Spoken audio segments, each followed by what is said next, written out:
Hi hello friends, welcome to RJ anime Tamil.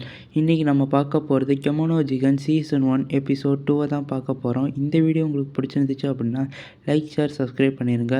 சரி, என்னால் இதில் சில பேர்த்தோட நேம் டக்குன்னு சொல்ல முடியாததுனால போட்டு விட்றேன், பார்த்து தெரிஞ்சுக்கோங்க.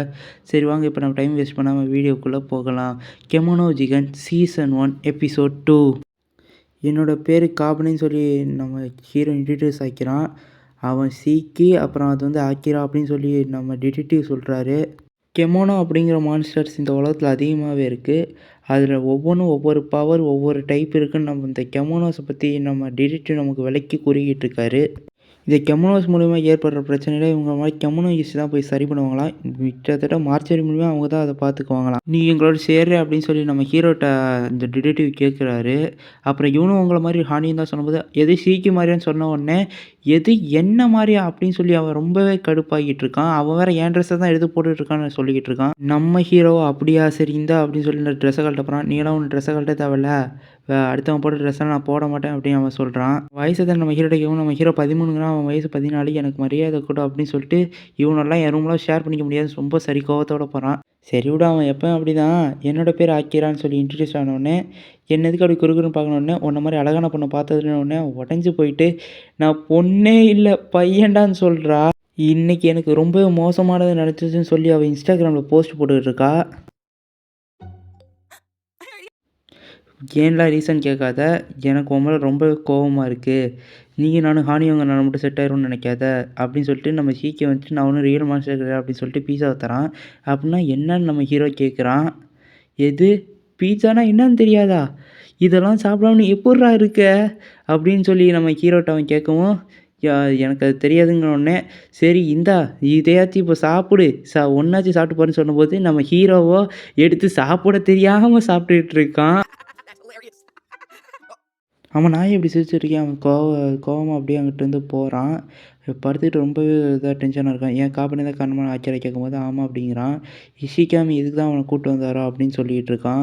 ஒருவேளை அவனுக்கும் நம்மள மாதிரி தங்குறதுக்கு இடம் இல்லாமல் இருந்திருக்கும், அதனால தான் இஷிகாமி அவரை கூப்பிட்டு வந்திருக்காரு அப்படின்னு ஆக்கிரா சொல்கிறான். அப்படின்னா நீயே போய் அவன்கிட்ட கேட்குறியா அப்படின்னு சொல்லி கேட்கும்போது, இல்லை நீயே உனக்கு வேணா போய் கேட்டுக்கடா அப்படின்னு அவன் சொல்லிட்டு படுத்துக்கிறா. அப்படின்னு சொல்லிட்டு அவனும் கோவத்தோடு இருக்கான். அங்கேருந்து கட் பண்ணி நம்ம ஹீரோ வரதான் காமிக்கிறாங்க. அந்த ஷீக்கியோ வழியில் ஒரு ஸ்பைடர் வெப்பை கட்டி வச்சு நம்ம ஹீரோவை கீழே விழுக வச்சுட்டு, நீ எப்புட்றா இங்கே வந்து கேட்கும்போது நம்ம ஹீரோ காரில் வந்து காமெடியாக பதில் சொல்லிக்கிட்டு இருக்கான். நான் அதை பற்றி கேட்கல, நீ எப்படி இங்கே வந்த அப்படின்னு கேட்கும்போது, ஓ எனக்கு தங்குறதுக்கு எங்கேயும் இடம் இல்லை, அதனால தான் இங்கே வந்தேன்னு சொல்லும்போது, ஓ நான் அப்போனா கை விட்டாங்களா அவங்க அப்பா அம்மான்னு சொல்லும்போது, என் அப்பா அம்மா ஒன்றும் என்னை கை விடலை அப்படின்னு நம்ம ஹீரோ கோவத்தோடு போயிட்டுருக்கான். நம்ம ஹீரோவை பிடிச்சிட்டு அப்படி கேட்கும்போது அந்த அடிப்பட்ட காயமாக டக்குன்னு ஹீல் ஆயிடுது. இது எப்படின்னு சொல்லி அவன் பார்க்குறான். நம்ம ஹீரோவோ என் அப்பா அம்மா ஒன்றும் என்னை கை விடலை அப்படின்னு சொல்லிட்டு, சரி நான் போகிறேன்னு சொல்லிட்டு போகிறான். இப்போ அங்கேருந்து கட் பண்ணிவிட்டு கெமோனோஸால் பிரச்சனைன்னு சொல்லிட்டு எல்லோரும் ஏறுறாங்க. நீங்கள் சண்டை போடாமல் இருங்க அப்படின்னு சொல்லி நம்ம இஷிகாமி சொல்கிறாரு. அதுக்கப்புறமா கெமோனோஸ்னால் யாருன்னு காபனேவுக்கு நம்ம காட்டணும் அப்படின்னு சொல்லிகிட்டு இருக்காரு. இந்த இடத்துல போலீஸு, ஆம்புலன்ஸ் இதெல்லாம் இருக்கிறத காமிக்கிறாங்க. சார் இங்கே யாரும் போகக்கூடாதுன்னு சொல்லும்போது, நீங்கள் தான் என்ன கூப்பிட்டீங்க, நான் இதை ஸ்பெஷலிஸ்ட்டு, நான் இதுக்கு மேலே பார்த்துக்கிறேன் அப்படின்னு நம்ம இனுகாமி சொல்கிறாரு. சரி போங்கன்னு சொல்லி அனுப்பிச்சி வைக்கிறாங்க. சின்ன குழந்தையா போகக்கூடாதுன்னு சொல்லும்போது, இவங்களும் இது ஸ்பெஷலிஸ்ட்டாக, நான் இவங்கள பார்த்துக்கிறேன் அப்படின்னு சொல்லிட்டு கூட்டிகிட்டு போயிட்டுருக்கான். சார் இங்கே பிரச்சனை ரொம்பவே இதாக இருக்குது, ஏற்கனவே காப்பாற்ற போனவர் உள்ளே போய் மாட்டிக்கிட்டாரு, இவங்களோட அம்மா தான் உள்ளே இருக்காங்க அப்படின்னு சொல்லிட்டு இருக்காங்க. டோர் ஓப்பன் பண்ண முடியாது, ஸோ இதில் இருக்கிறத மட்டும் பிரிச்சுட்டு பாருங்கன்னு சொல்லும்போது, சரி இவங்க இன்ஃபார்ம் பண்ணி எவ்வளோ நேரம் ஆச்சுன்னு கேட்குறாரு. 30 நிமிஷம் தான் ஆச்சு சார்னாங்க. அதுக்குள்ளே இவ்வளோ வந்துட்டா, சரி நீங்களும் வந்து பாருங்கன்னு சொல்லும்போது, குழந்தைங்களும் அதை பார்க்க வேணாம்னு சொல்கிறாங்க. அப்புறம் சரி பார்க்கணும்னு சொல்லி விட்டுறாங்க. உள்ளே பார்த்தா நம்ம ஆக்கிராவும் அந்த பூச்சியெல்லாம் பார்த்துட்டு அப்படியே மிரண்டு போயிட்டு பின்னாடி வந்துடுதான். இந்த பூச்சிங்கெல்லாம் ரத்தத்தை குடித்து உயிர் வாழும், சின்ன பணம் கிடைச்சா கூட அதை வச்சு அதிகமாகவே இனப்பெருக்கம் ஆயிரும் சொல்லிகிட்டு இருக்காரு. நம்ம இனிகாமியும் அப்படியே அவனோட உடம்ப அவன் பவரை யூஸ் பண்ணி கொஞ்சம் கொஞ்சமாக ஸ்பீடாக மாற்றிக்கிட்டு இருக்கான். நம்ம இந்த இடத்த கொடுத்தியெல்லாம் அங்கே இருக்க ஒருத்தர் சொல்கிறாரு. ஏன்னா இதுக்கு முன்னாடி காப்பாற்ற போன ரெஸ்கியூ டீம் ஆள் உள்ளே போன உடனே அந்த பூச்சிங்களாம் அவரை பிடிச்சி சாப்பிட ஆரம்பிச்சிருச்சு அப்படின்னு சொல்லும்போது ஆக்கிரா ரொம்பவே பயப்படுறான். ஸோ இந்த இடத்த கொடுத்தியெல்லாம் சொல்லும்போது, அவங்க ஃபேமிலி முன்னாடியேவா சொல்லுவீங்க அப்படின்னு நம்ம இனிகாமி கேட்குறாரு. எப்படி அங்கே உள்ளே இருக்கவங்க இறந்துருப்பாங்கன்னு சொல்லும்போது, இல்லை என் அம்மா இறந்துருக்க வாய்ப்பு இல்லை, என் தம்பியை காப்பாற்ற அவங்க உள்ளே ட்ரை பண்ணியிருப்பாங்கன்னு சொல்கிறான். நம்ம இனிகாமியும் கொஞ்சம் கொஞ்சமாக அவரோட உடம்பு ஸ்டீலாக மாற்றிட்டு இருக்காரு. அப்போ நம்ம சீக்கிரம் நான் இதை பார்த்துக்கிறேன்னு சொல்கிறான். சரின்னு சொல்லிட்டு அவங்க பசங்களை வெளியே அனுப்பிச்சி வச்சிடுறாங்க. அதுக்கப்புறமா நம்ம அக்கிராவ பயந்து அங்கிட்டு ஒதுங்கி போயிட்டான். நம்ம சீக்கியோ என்னை பார்த்து கத்துக்க அப்படின்னு சொல்லிட்டு அவனோட வலைய அப்படியே அங்கே ஒவ்வொரு இதா விட்டு, அப்படியே அங்கே இருக்கிற அந்த பூச்சி மொத்தத்தையும் அந்த வலையில ஒட்ட வைக்கலான்னு ட்ரை பண்ணிக்கிட்டு இருக்கான். அவனோட இது அத எல்லாத்தையும் ஒட்டுனாலுமே கூட அது அப்படியே பிடிச்சிக்கிட்டு அதுவே சாப்பிட ஆரம்பிச்சிருதுங்க. சாப்பிட்டு விழுந்த உடனே அவன் அப்படியே அத மூடிடுறானுங்க. பயந்தே போயிட்டான் நம்ம சீக்கியலாம்.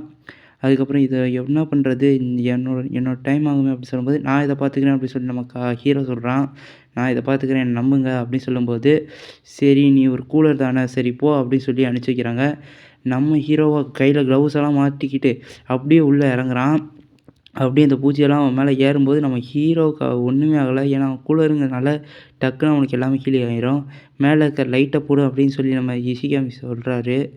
அதுக்கு அவனும் பொறுமையாக அங்கே போயிட்டு அங்கே மேலே இருக்க லைட் ஆன் பண்ண பார்க்குறான். நம்ம ஆக்கிராவும் பயந்துக்கிட்டு இருக்கான்.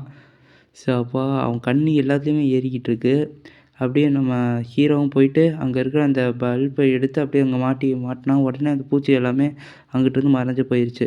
எப்பா வேலை முடிஞ்சிருச்சு அப்படின்னு சொல்லும்போது நம்ம சீக்கியோ பார்த்துட்டு இருக்கான். அப்படியே அங்கேருந்து வெளியே போயிட்டு பிரச்சனை முடிஞ்சுன்னு சொன்னோடனே அவங்களாம் ஆச்சரியப்படுறாங்க. அம்மா எந்திரிங்க எந்திரிங்க சொல்லி அந்த பசங்களாம் கத்திக்கிட்டு இருக்காங்க. அதுக்கப்புறமா ரெஸ்க்யூ டீம் ஆளுங்க வந்துட்டு கூட்டிகிட்டு போகிறாங்க. அப்போ நம்ம ஹீரோவோ அவன் அப்பா அம்மா பற்றி நினச்சி பார்க்குறான். அப்போ நம்ம இஷிகாமியும் இவன் ரொம்பவே ஸ்ட்ராங்காக இருக்கான்.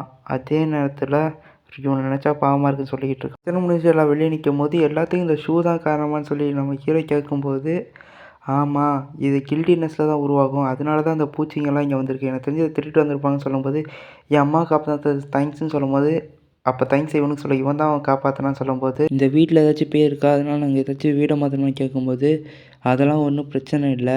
இந்த ஷூவை என் தம்பி எங்கேருந்து எடுத்தானோ அவனுக்கு கொண்டு போய் கொடுத்துட சொல்லுன்னு சொல்லும்போது, நாங்கள் ரொம்பவே ஏழை குடும்பங்கிறதுனால எங்கள் அம்மா தான் எங்களை எல்லாத்தையும் பார்த்துக்கிறாங்க. அவங்களோட ஷூ ரொம்பவே கிழிஞ்சு போய் இருக்கிறதுனால என் தம்பி நாங்கள் எல்லோரும் புது ஷூ வாங்கி கொடுக்கணும்னு நினச்சோம்.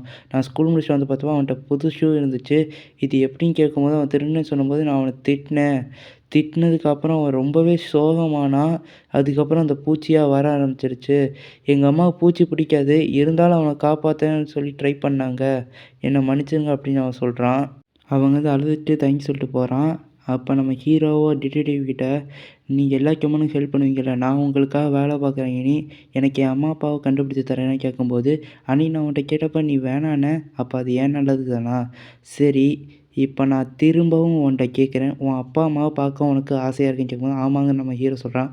சரி நீ என்கிட்ட வேலை பார்க்கும்போது அந்த சம்பளத்தை நான் கழிச்சுக்கிறேன் அப்படின்னு நம்ம ஹீரோ சொல்கிறான். என்னோடய அம்மா ஒரு ஸ்பைடர் டைப் ஹியூமன்னு நம்ம ஷீக்கி சொல்கிறான். அவங்க இன்னும் உயிரோட இருக்காங்கன்னு கேட்கும்போது தெரில அப்படிங்கும்போது நம்ம ஹீரோ உயிரோட தான் இருப்பாங்கங்கிறான். உனக்கு எப்புட்றா தெரியும் அப்படின்னு சொல்லி அவன் கத்திக்கிட்டு இருக்கான். ஒருவேளை அவங்க உயிரோட இருந்திருந்தா என்னை தேடி வந்திருக்கணும், இல்லைன்னா என்னை கை விட்டுருக்கணும், அப்படிலாட்டி அவங்க இறந்து போயிருக்கணும் அப்படின்னு அவன் சொல்லிக்கிட்டு இருக்கான். ஏன் அவங்க உன்னை தேடிட்டு கூட இருக்கலாம், அது உனக்கு தெரியாமல் கூட இருக்கலாம் நம்ம ஹீரோ சொல்கிறான். அதை பற்றி என்னன்னு சொல்லும்போது, எனக்கும் இப்படி தான் யாருமே இல்லாமல் லைஃபே இருண்டு போன மாரி இருந்துச்சு. ஆனால் அப்போ தான் எங்கேயோ இருந்து இனிகாமி வந்தார். இப்போ அவர் வந்ததுக்கப்புறம் தான் என் வாழ்க்கை கொஞ்சம் நல்லா இருந்துச்சு. அவர் தான் சொன்னார் என் அம்மா அப்பாவுக்கு நான் முக்கியம்னு அப்படின்னு நம்ம ஹீரோ சொல்லிக்கிட்டு இருக்கான். நீ ஓவர் ஆசையாக வளர்த்துக்காத, அதுக்கப்புறம் இல்லைன்னு தெரியும்போது அது உனக்கு ரொம்ப கஷ்டமாக இருக்கணும் அப்படின்னு நம்ம ஷீக்கி சொல்கிறான். சரி நான் சோபாலே படுத்துக்கிறேன்னு சொல்லும்போது, உனக்குன்னு தனியாலாம் ரூம் இருக்குது வா காமிக்கிறேன் அப்படின்னு சொல்லி கூப்பிட்டு போகிறான். அப்போ நம்ம இனிகாமியும் அங்கக்குள்ளே யார்கிட்டயோ ஃபோனில் பேசிக்கிட்டு இருக்கிற மாட்டம் காமிக்கிறாங்க. அதில் வந்துட்டு, "ஓ ஹவுரி நீ கொடுத்த வேலையெல்லாம் நான் முடிச்சிட்டேன். அப்புறம் நான் ஒரு ஹானிய பாய கண்டுபிடிச்சேன். அவன்கிட்ட லைஃப் ஸ்டோன் இருக்குன்னு சொன்ன உடனே, லைஃப் ஸ்டோன் அப்படின்னு அவ கேட்குறா. அவன் ஏதாச்சும் டேஞ்சர் ஆனானான்னு சொல்லி அந்த ஃபோனில் இருக்கிறவ கேட்குறா. இல்ல அவன் நல்லவன் தான் அப்படின்னு நம்ம இனுகாமி சொல்கிறான். அங்கேருந்து ஒருத்தி சிரிக்கிறதோட இந்த எபிசோட முடிக்கிறாங்க. ஓகே ஃப்ரெண்ட்ஸ், இந்த வீடியோ உங்களுக்கு பிடிச்சிருந்துச்சு அப்படின்னா லைக், ஷேர், சப்ஸ்கிரைப் பண்ணிடுங்க. சரி வாங்க அடுத்த வீடியோவில் பார்க்கலாம்.